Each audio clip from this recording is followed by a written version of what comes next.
Alors, il s'agit de Embate Adanko, qui est une installation couplée avec une application en réalité augmentée.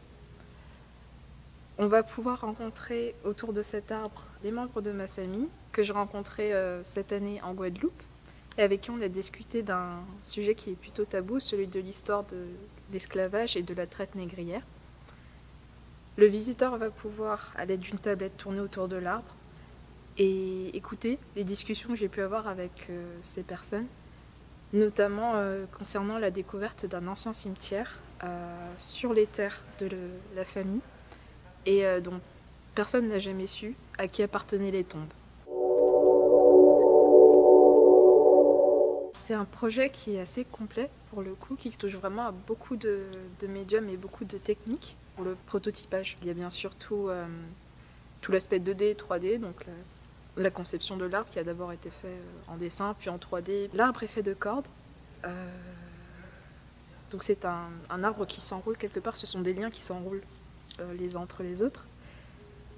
Et dans cet arbre, il y a des visages à la place des feuilles qui ont été réalisés à partir des photogrammétries que j'ai réalisées des membres de ma famille, qu'on a imprimées en 3D, ensuite qu'on a pu thermoformer, donc avec une machine pour pouvoir donner la forme à un plastique de ces visages. Ça, ce sont les feuilles de l'arbre qui ont été réalisées à partir des photogrammétries. Donc, la photogrammétrie, c'est un procédé 3D qui permet de reproduire un objet à partir de photographies. Donc on tourne autour d'un objet en prenant énormément de photos et ensuite on donne ces photos à un logiciel qui va pouvoir reproduire l'objet en 3D. Donc c'est ce que j'ai fait avec les membres de ma famille. Donc plutôt que d'avoir une simple photographie, j'ai vraiment la mémoire de leur corps en entier et donc j'ai pu reproduire et mettre dans cet arbre qui est sans équivoque la référence à un arbre généalogique. Il y a aussi un travail sur le bois qui a été fait. On a reproduit des tibans.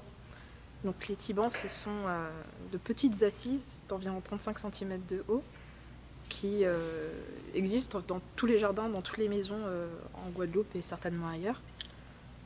Et donc on a reproduit ici. L'arbre de l'oubli se trouve au Bénin, à Ouidah. C'est une des grandes étapes que les esclaves passaient avant de se rendre du coup dans les colonies aux Antilles.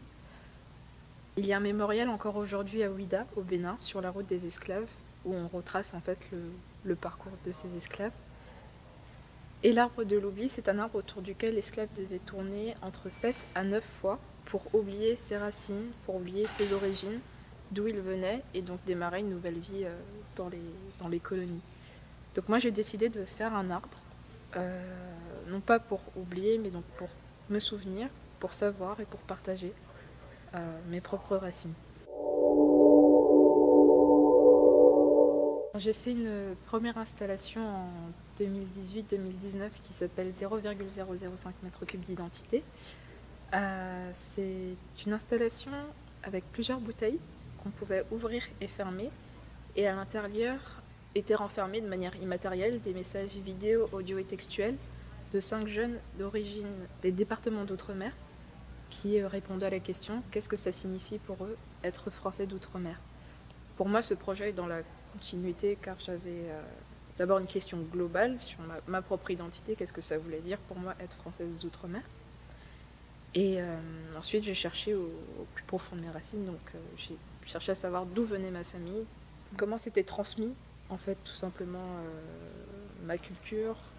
Et donc c'est comme ça que ce projet a démarré. Et aussi en me rendant compte, typiquement, que l'histoire des colonies était très mal connue. Et également que c'était quelque chose dont j'avais jamais parlé avec mes parents, que je n'étais pas la seule. Et je sais que c'était quelque chose qui était très tabou et ça a été confirmé du coup avec ce projet Embate Adanko.